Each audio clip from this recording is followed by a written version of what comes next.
Halo semuanya, perkenalkan nama saya Christine Devina Fierina Jaya dengan NIM 1823-14003 dari Prodi Ekonomi Universitas Sanata Dharma, Yogyakarta. Pada kesempatan ini, saya akan membahas perkembangan sektor perkebunan di Indonesia. Ada pula poin-poin pembahasan. Yang pertama, pendahuluan, yang berisi definisi perkebunan, keunikan perkebunan, kekurangan, dan kelebihan perkebunan. Yang kedua, ada perkembangan terkini, berisi perkembangan terkini sektor perkebunan tahun 2019 hingga 2020. Yang ketiga, ada tantangan, yang berisi tantangan yang dihadapi sektor perkebunan dan solusi untuk menangani tantangan tersebut. Yang keempat, ada prospek perkebunan di tahun 2021 serta kesimpulan. Selanjutnya saya akan membahas mengenai pengertian perkebunan.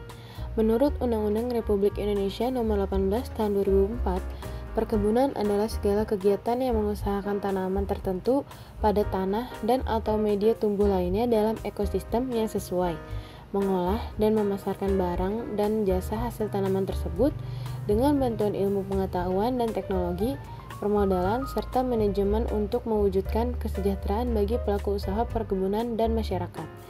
Sedangkan menurut Peraturan Pemerintah Republik Indonesia Nomor 26 Tahun 2021, perkebunan adalah segala kegiatan pengolahan sumber daya alam, sumber daya manusia, sarana produksi, alat dan mesin, budidaya, panen, pengolahan, dan pemasaran terkait tanaman perkebunan.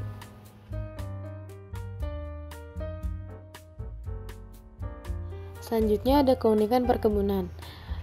Yang pertama itu merupakan sektor yang menantang.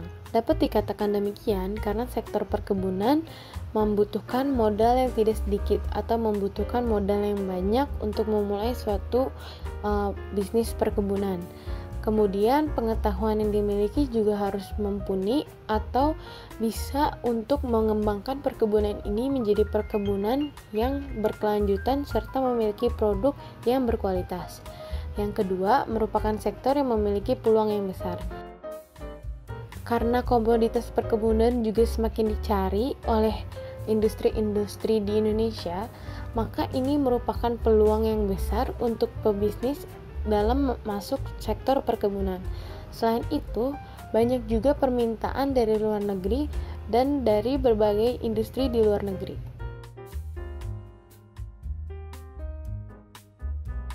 Selanjutnya, kelebihan dan kekurangan perkebunan. Untuk kelebihan perkebunan, yang pertama, memiliki kedudukan yang strategis dalam pembangunan nasional.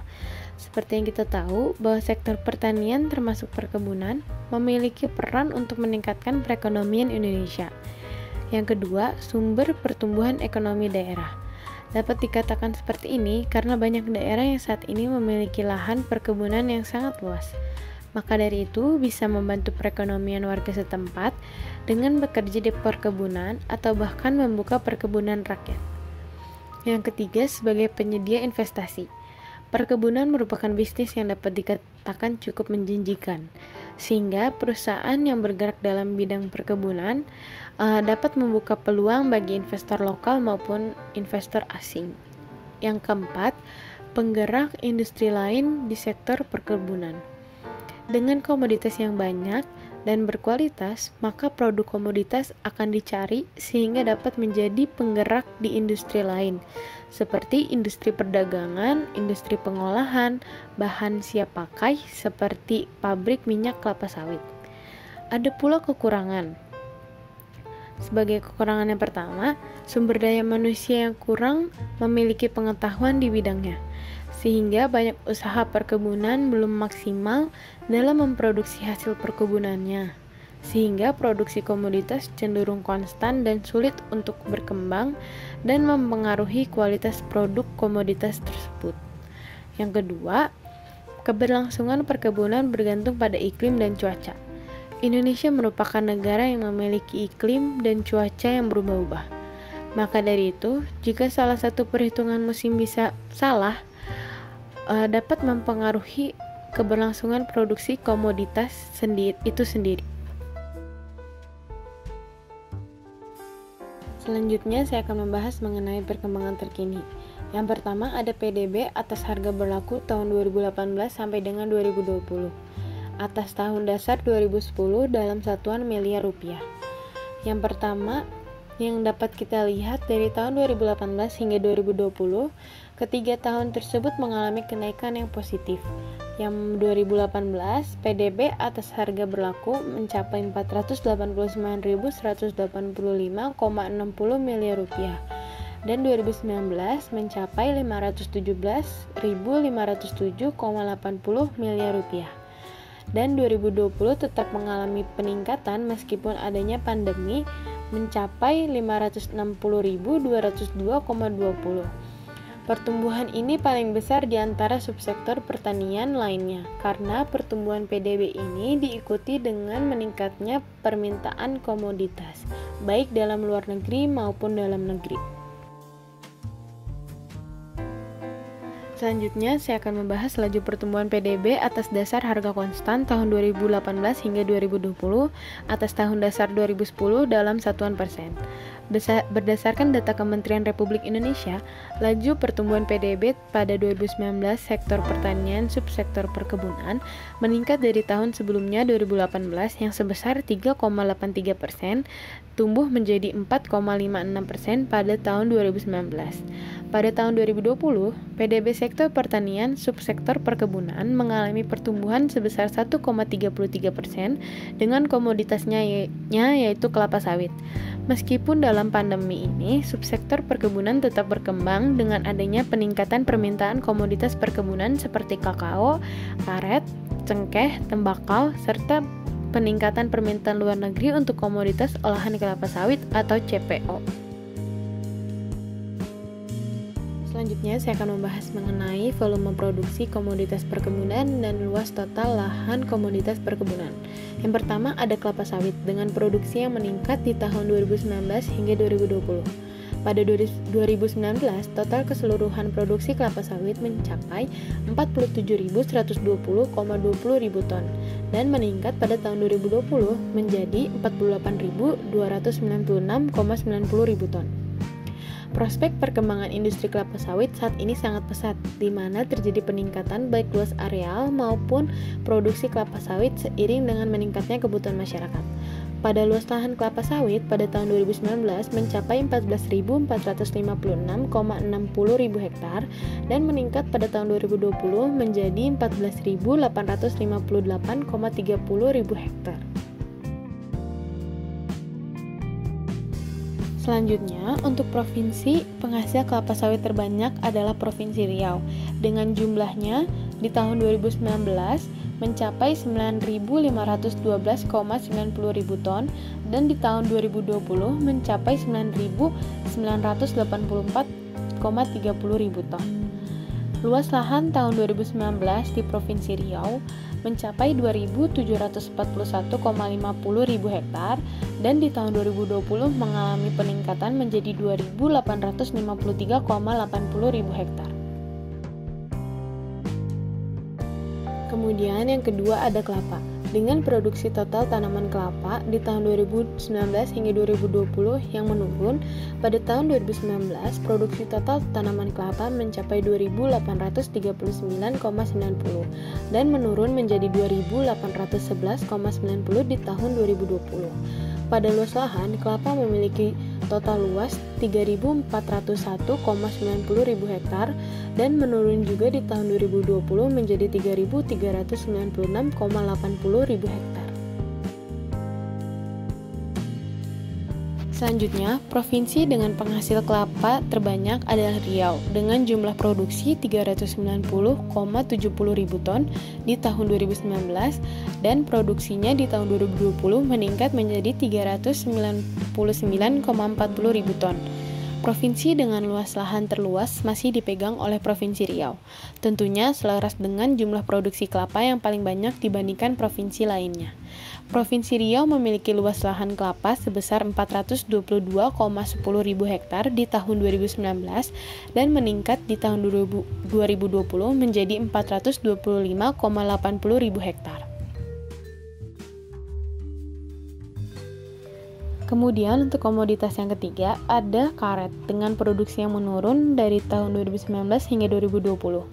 Pada tahun 2019, total jumlah produksi karet mencapai 3.301,60 ribu ton, namun menurun menjadi 2.884,60 ribu ton di tahun 2020. Pada luas lahan, karet memiliki total luas lahan sebesar 3.675,90 ribu hektar di tahun 2019 dan meningkat menjadi 3.681,30 ribu hektar.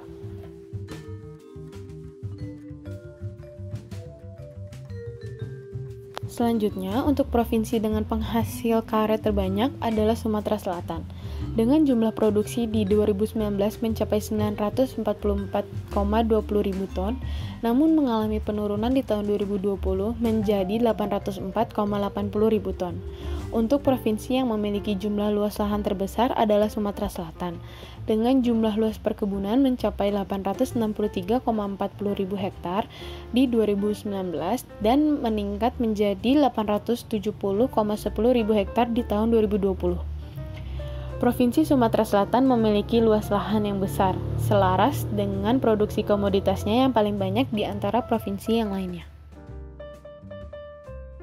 Untuk komoditas yang keempat, ada kopi dengan produksinya meningkat namun tidak cukup signifikan di tahun 2019 hingga 2020, yaitu dari jumlahnya 752,50 ribu ton di tahun 2019 menjadi 753,90 ribu ton di tahun 2020. Pada luas lahan, perkebunan kopi memiliki jumlah total luas lahan sebesar 1.245,20 ribu hektar dan menurun di tahun 2020 menjadi 1.242,80 ribu hektar. Selanjutnya, provinsi dengan jumlah produksi terbanyak ada pada Provinsi Sumatera Selatan, dengan jumlah produksi kopi di tahun 2019 mencapai 191.000 ton, namun di tahun 2020 mengalami peningkatan yang tidak cukup signifikan, yaitu 191,20 ribu ton.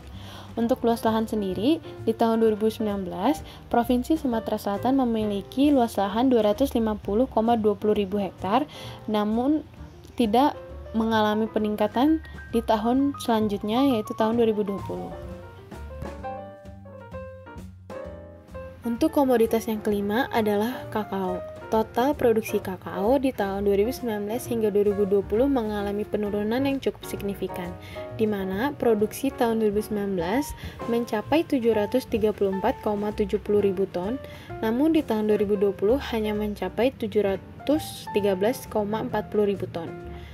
Pada luas lahan, kakao memiliki jumlah luas lahan total seluas 1.560,70 ribu hektar pada tahun 2019 dan menurun juga di tahun 2020 menjadi 1.528,40 ribu hektar.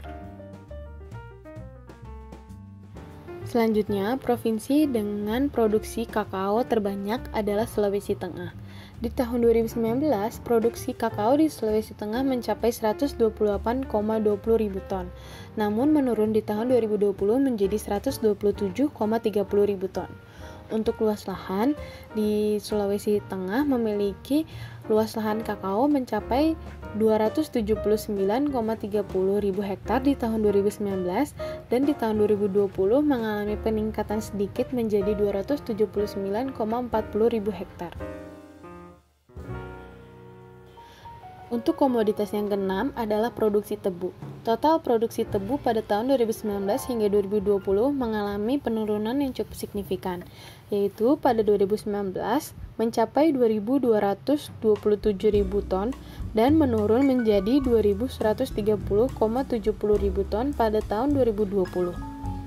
Untuk luas lahan, tebu memiliki jumlah total luas lahan seluas 413,10 ribu hektar di tahun 2019 dan meningkat di tahun 2020 menjadi 420,70 ribu hektar.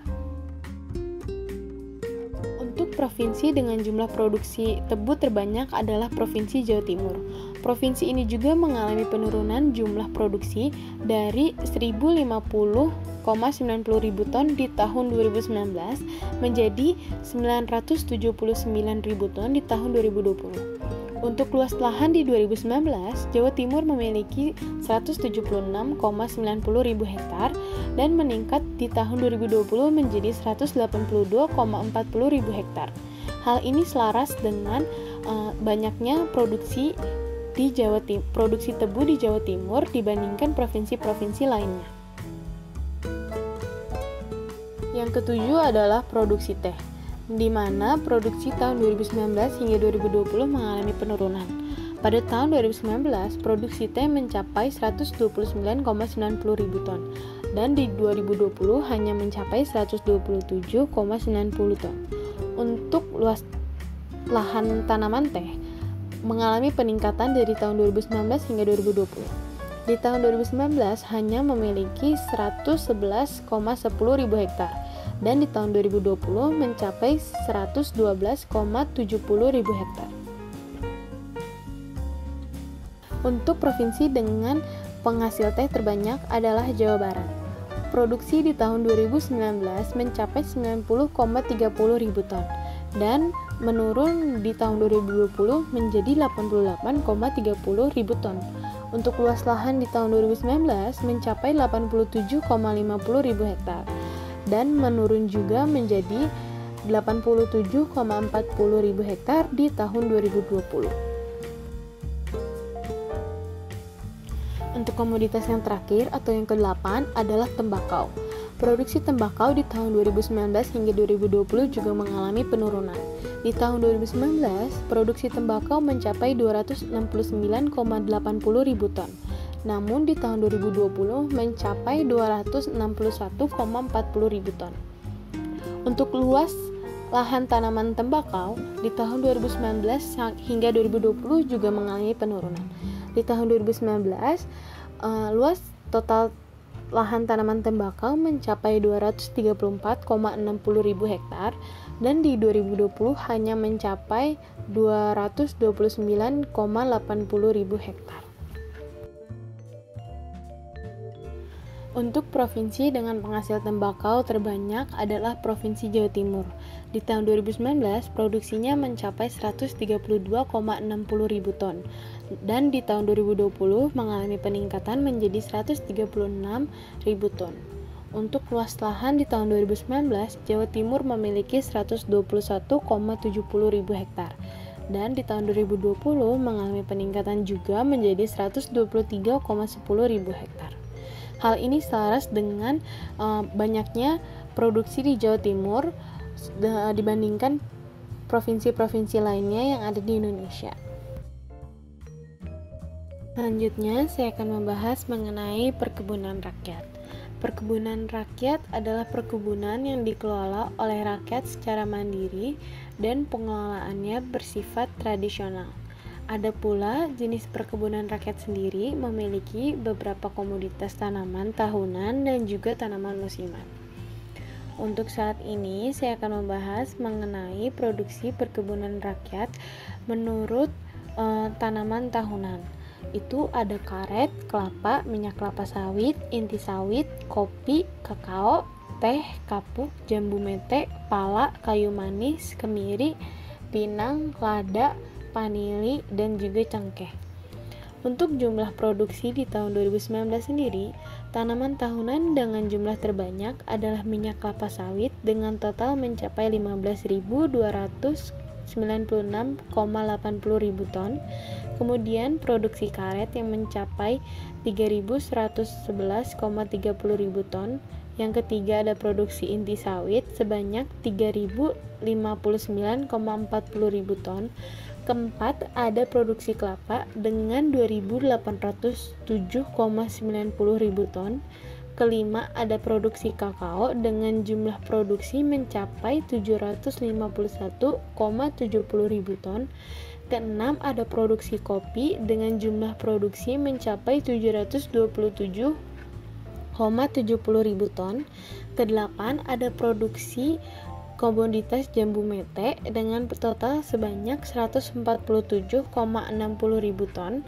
Ke-9 ada produksi cengkeh dengan total 129,10 ribu ton. Dan ke-10 ada komoditas lada dengan total 84,60 ribu ton. Ke-11 ada teh dengan produksinya mencapai 50,20 ribu ton. Dan yang terakhir ada pala dengan jumlah produksi sebanyak 44,10 ribu ton. Pada tahun 2020, komoditas-komoditas tersebut mengalami kenaikan dan juga penurunan.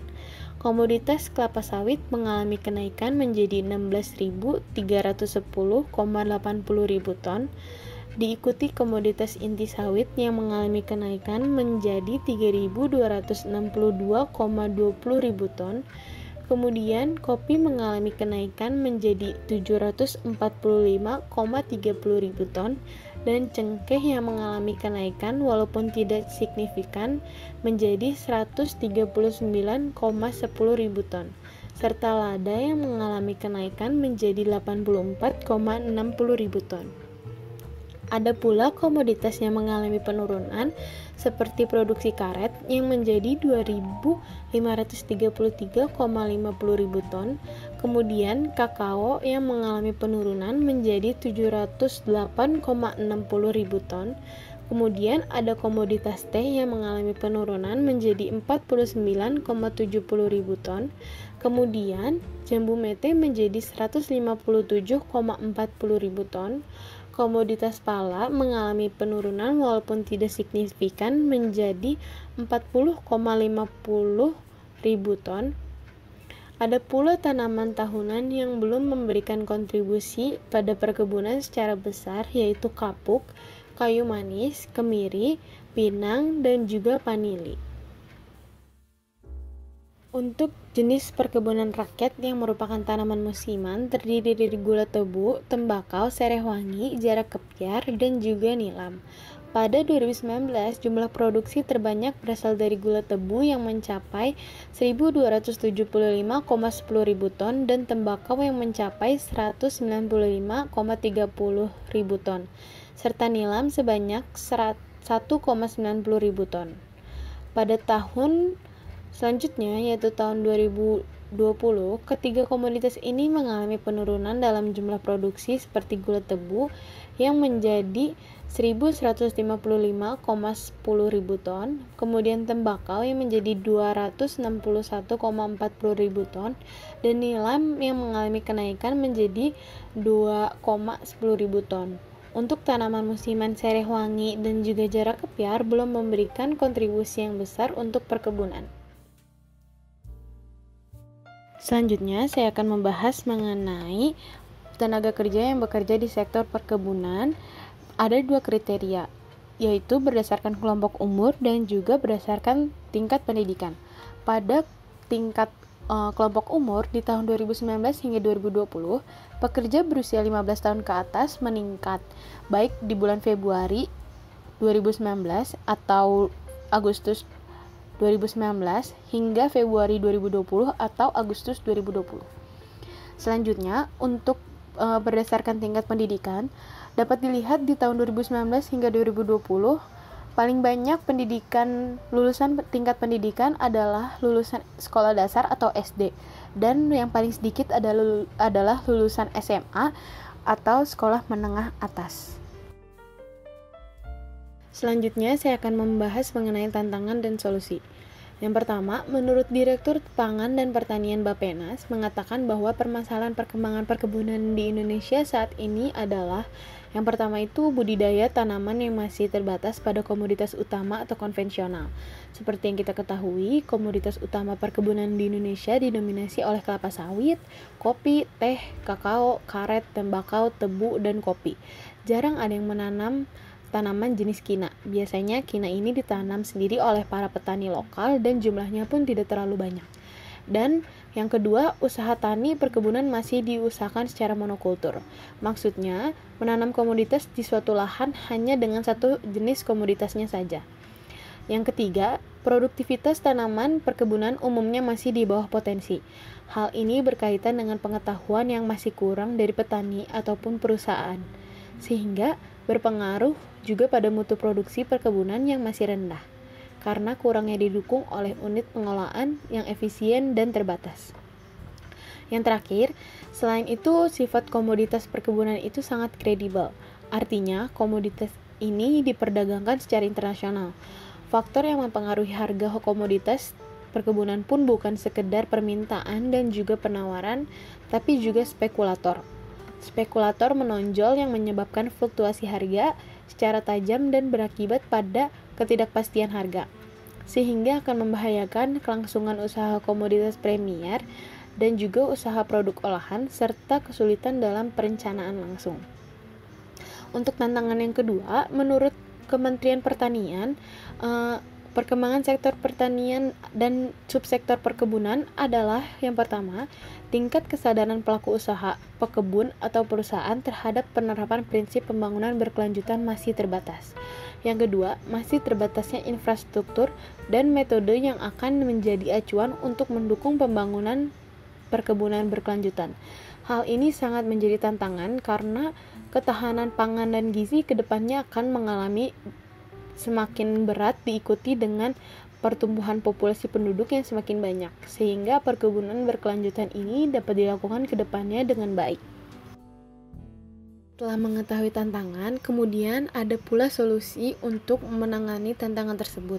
Yang pertama, menurut Kementerian Bappenas, yang dapat dilakukan adalah mengefektifkan penerapan teknologi perkebunan dan mengefisiensikan usaha perkebunan untuk menghasilkan output dengan biaya minimum dan hasil yang maksimum. Kemudian dengan tetap mempromosikan komoditas dan produk perkebunan di pasar internasional dan domestik yang telah dikuasai hingga saat ini, serta memperluas dan mempromosikan komoditas dan produk di pasar internasional alternatif atau tambahan termasuk pasar domestik. Kemudian yang selanjutnya, menurut Asosiasi Gula Indonesia atau AGI, strategi yang dapat dilakukan adalah yang pertama, memaksimalkan pemanfaatan sumber daya alam dan fokus pada kegiatan penelitian dan pengembangan komoditas perkebunan, terutama benih unggul secara optimal. Yang kedua, meningkatkan kerjasama penelitian dan komersialisasinya dengan lembaga penelitian dan pengembangan, perguruan tinggi, lembaga swadaya masyarakat atau LSM, dan sektor swasta. Yang ketiga, meningkatkan percepatan dan mekanisme umpan balik inovasi perkebunan melalui teknologi dan sarana penanganan pasca panen yang mampu menjaga kualitas produksi. Yang keempat, meningkatkan relevansi kualitas ditambah nilai teknis dan nilai tambah ekonomis di sektor perkebunan. Selanjutnya, saya akan membahas mengenai prospek di tahun 2021. Yang pertama, menurut Kementerian Pertanian, prospek yang harus dijalankan di tahun 2021 adalah meningkatkan terus ekspor komoditas perkebunan di tahun 2021 secara kuantitas dan juga kualitas. Tidak hanya untuk kelapa sawit, tetapi juga untuk komoditas strategis lainnya seperti kopi, kakao, kelapa, karet, kayu manis, lada, dan pala. Buat target-targetnya dan upaya konkretnya secara terukur. Yang kedua, menyusun langkah konkret dalam upaya peningkatan produktivitas dan produksi tebu, peningkatan kapasitas dan efisiensi pabrik gula berbasis tebu, peningkatan penyerapan tenaga kerjanya, serta peningkatan pendapatan petani atau pekebun. Dan yang ketiga, pengembangannya harus diarahkan ke industrialisasi. Pastikan luasan pengembangannya berskala ekonomi, produksi, dan produktivitas komoditasnya sesuai skala industri. Rancang kegiatan dan anggaran secara multi-year, buat target pencapaian yang dapat diukur setiap triwulan. Selanjutnya, dari seluruh pembahasan materi di atas, dapat disimpulkan bahwa perkembangan perkebunan saat ini di Indonesia 2 tahun belakangan masih sangat berkembang positif. Meskipun adanya pandemi di tahun 2020, hal ini tidak menjadi hambatan untuk produksi komoditas, sehingga PDB perkebunan juga masih tetap mengalami kenaikan. Selain itu, 8 komoditas yang paling banyak ditemukan di Indonesia sendiri mengalami kenaikan dan juga penurunan. Hal tersebut bisa disebabkan oleh kurangnya tenaga kerja, faktor cuaca dan iklim, serta permintaan yang menurun di tahun 2020. Berdasarkan luas lahan, persebaran komoditas juga banyak di provinsi di Indonesia, menanamkan berbagai jenis komoditas, dan itu terus berkembang sehingga perkembangan luas lahan juga mengalami peningkatan yang positif, meskipun ada beberapa yang mengalami pengurangan lahan. Pengurangan lahan ini juga bisa disebabkan oleh kondisi tanah yang sudah tidak memungkinkan untuk ditanami tanaman komoditas perkebunan lagi, sehingga peranan perkebunan berkelanjutan menjadi sangat penting untuk urusan ini. Namun masih banyak pekerjaan rumah yang harus dilakukan oleh pemerintah dan juga perusahaan untuk dapat mengatasi permasalahan-permasalahan yang ada untuk sektor perkebunan. Sekian video dari saya. Mohon maaf bila ada salah-salah kata. Terima kasih.